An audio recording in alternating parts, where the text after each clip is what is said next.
Shabbat Shalom, meu querido, a paz do sábado sobre você, que este sábado seja um sábado ímpar sobre a sua vida, que da mesma forma que Jesus ele ressuscitou dentre os mortos, é a nossa bendita esperança, está na sua volta, no retorno do Senhor Jesus, que você possa viver os seus dias, no aguardo da volta do Senhor, mas ao mesmo tempo desfrutando de tudo aquilo, que o seu poder, que a glória dele, ela trouxe para nós. Amém? É bom estar com você nesta manhã que antecede a Páscoa, podendo meditar na palavra do Senhor. Amém? Eu quero deixar aqui um texto que está escrito lá em Efésios, capítulo 4. Amém? Efésios 4. Vamos ler,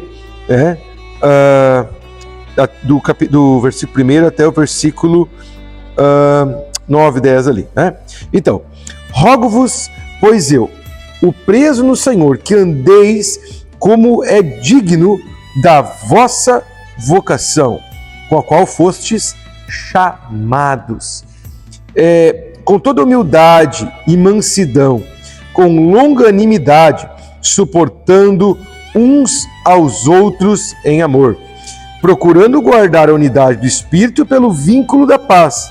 Há um só corpo, um só Espírito, como também fostes chamados em uma só esperança da vossa vocação. Um só Senhor, uma só fé, um só batismo, um só Deus e Pai de todos, o qual é sobre todos e por todos vós. Mas a graça foi dada a cada um de nós, segundo a medida do dom de Cristo. Nesses dias nós estamos falando muito sobre a graça, na Páscoa, semana que antecede a Páscoa. Ontem era Sexta-feira Santa, o dia em que comemoramos a nossa morte, como eu falei ontem, não comemoramos a morte de Jesus, porque Ele está vivo, ou melhor, não nos enlutamos a morte de Jesus, melhor, comemoramos a sua morte e a sua ressurreição, porque ele está vivo, ele não está morto. Mas quando falamos sobre a graça, nós vamos ter que parar aqui nesse primeiro momento desse sábado e entender o tamanho, a expressão da multiforme graça de Deus. E o que é, pastor, essa multiforme graça de Deus? É a manifestação da graça a cada um de nós.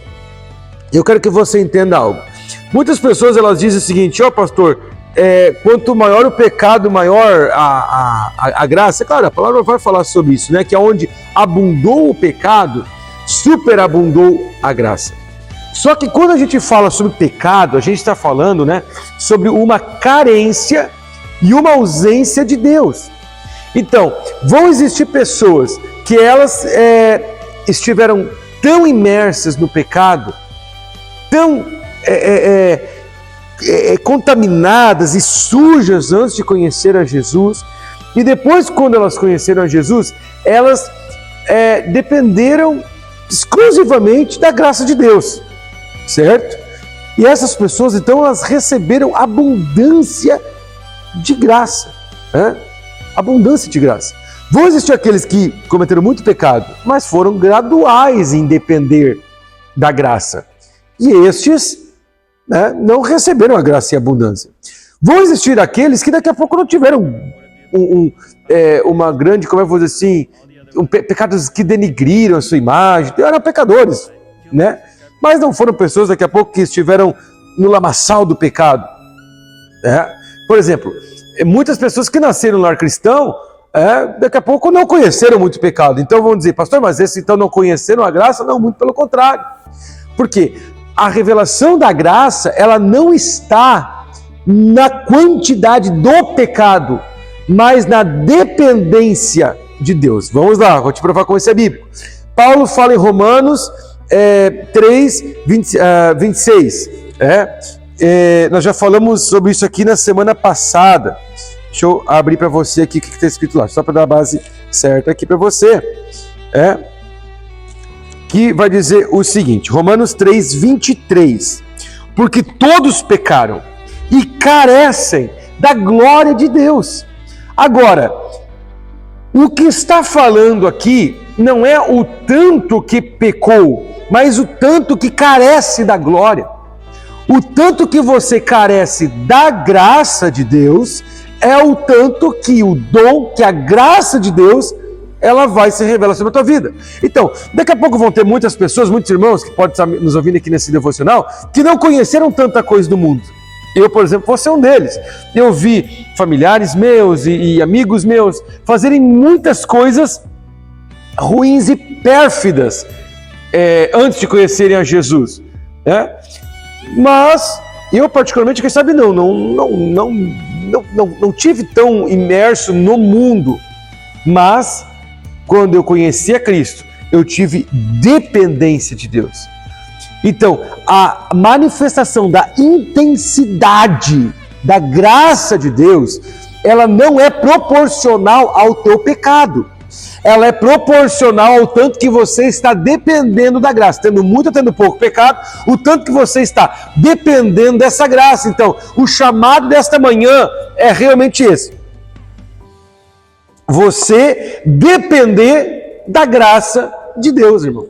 Depender desta graça, correto? Então, aqui que está, né? Como eu sempre digo, pulo do gato. Então, mas a graça foi dada a cada um de nós, segundo essa medida do dom de Cristo. Então, esse dom de Cristo quer dizer caris, e Christos, em hebraico, evidentemente, Meshiach, ou seja, o carisma do ungido, da unção, da glória de Deus, que Cristo é a glória de Deus, né? Então, essa manifestação em nós, do próprio Cristo, vai depender do quê? Da medida da graça que cada um de nós recebemos, segundo a dependência que cada um de nós temos, certo? Então, aqui, voltamos aqui para cima, falando o quê? Há um só corpo, um só Espírito, em que foste chamados em uma só esperança da vossa vocação, tá? Vocação para a esperança, já vamos falar sobre isso. Um só Senhor, uma só fé, um só batismo, um só Deus e Pai de todos. Então, aqui que está o negócio que você tem que entender. Meu irmão, que tanto você está desfrutando de tudo isso aqui. De tanto que você está imerso e desfrutando do corpo de Cristo. É o tanto que você está dependendo de Deus. Que tanto você está dependendo do Espírito. É o tanto que tu está dependendo de Deus. Que tanto você está dependendo dessa vocação que você foi chamado, dessa esperança, ou seja, que você está aguardando a volta de Jesus. Ele está dizendo, pastor, eu não vejo a hora de Jesus voltar. Meu irmão, não é você dizer, vem Jesus. Não é nós cantamos Maranata. Mas o quanto você está fazendo algo para que Jesus volte. O quanto que você está manifestando o reino de Deus para que Jesus volte. Se trata disso, meu querido. Amém? Se trata dessa revelação. Aí a graça é manifesta. O que tanto Jesus, já falamos segunda-feira, né? Que tanto Jesus tem sido real Senhor na tua vida, irmão. Domingo falamos isso no culto também. O quanto Jesus tem sido Senhor. Ele está, ok. Jesus foi Salvador. Jesus é o teu Salvador. Jesus te perdoou. Jesus te curou. Jesus te libertou. Glória a Deus. Tá, mas que tanto Ele está sendo Senhor na tua vida? Que tanto Ele está controlando a tua vida? Que tanto você está deixando Ele ser rei na tua vida? Nós queremos que o reino dele venha, mas Ele não está sendo rei na tua vida.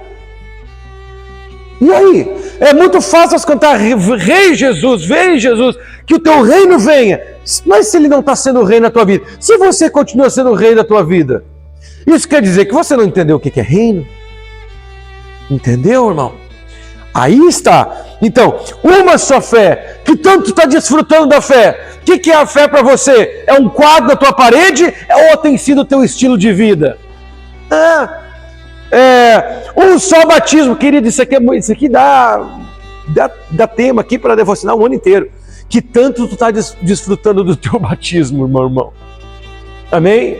Que tanto. A gente aqui, os irmãos que são mais, como eu te digo, né, chapado no Espírito Santo aqui na igreja e oram bastante, a gente diz isso, cara, nós dobramos nossos joelhos para orar, e a primeira coisa que o Senhor ele vem sobre nós é trazer sempre este entendimento de quão miserável somos e de quão grande o Senhor é. Por quê? Desfrutamos sempre da dependência do nosso nascer de novo, todo dia. Então, um só Deus e Pai de todos, irmãos, que tanto está desfrutando da paternidade de Deus? Que tanto você está desfrutando do absoluto, da absoluta, digamos assim, presença de Deus? Porque aqui diz, um só Deus e Pai de todos, o qual é sobre todos, por todos e em todos. Aqui a gente fala da posição da igreja nas regiões celestiais, de que tanto você está posicionado. É o tanto que tu está dependendo, que tu depende dessa graça. Não se trata do teu pecado, nem tampouco daquilo que tu fez, mas trata-se do tanto que você depende de Jesus. Aleluia! Então vamos lá. Para mim terminar o devocional de hoje, a palavra vai dizer: então a graça nos foi dada segundo a medida do dom de Cristo. Por isso diz: subindo ao alto, levou cativo o cativeiro e deu dons aos homens. Nós vamos ficar aqui hoje. Então, hoje o sábado de aleluia, como muitos dizem, é o dia o quê? Que Jesus ele está na sepultura, que ele esteve na sepultura. Foi o dia do silêncio, o sábado do silêncio. Mas vamos lá. Na cruz, a gente vai pegar algumas figuras icônicas no momento da cruz. Jesus pregado na cruz, um ladrão à esquerda, um ladrão à direita e João embaixo. Nós vamos pegar dois ladrões que tiveram a mesma intensidade do pecado. Só que o que acontece? Um desfruta da graça e outro não desfruta da graça. O problema não estava que abundava o pecado num e no outro não.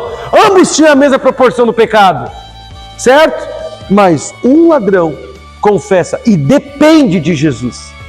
Depende de Jesus. Agora nós vamos ter outro cara aqui, que é João, que está aos pés de Jesus. E João, ele contempla o Cristo crucificado, que nenhum discípulo contemplou Jesus crucificado. Viu o Cordeiro crucificado naquela cruz. Então, aí Jesus, ele olha para João e diz: olha, João, filho, aqui está tua mãe, e mãe, aqui está o teu filho. O que ele quer dizer com isso? O que Jesus quis falar com isso? João, eu estou me vendo em ti, cara. Sabe por quê? Porque Jesus estava se vendo em João. Tudo isso que nós falamos aqui, Jesus se viu em João, irmão. Cara, que palavra poderosa. Jesus se viu em João. E aí, meu querido, quando Jesus se vê em João, ele libera a própria presença do Cristo estava em João. A imagem de Jesus estava em João, certo? A imagem de Jesus estava em João. Agora, pastor, que pecado João cometeu? Irmãos, João estava saindo da adolescência. A gente olha aqueles filmes de Jesus, os discípulos de Jesus, tudo com os cabelos brancos. Você sabe quem era o cara mais velho do bando de Jesus? Jesus. Jesus era mais velho que Pedro.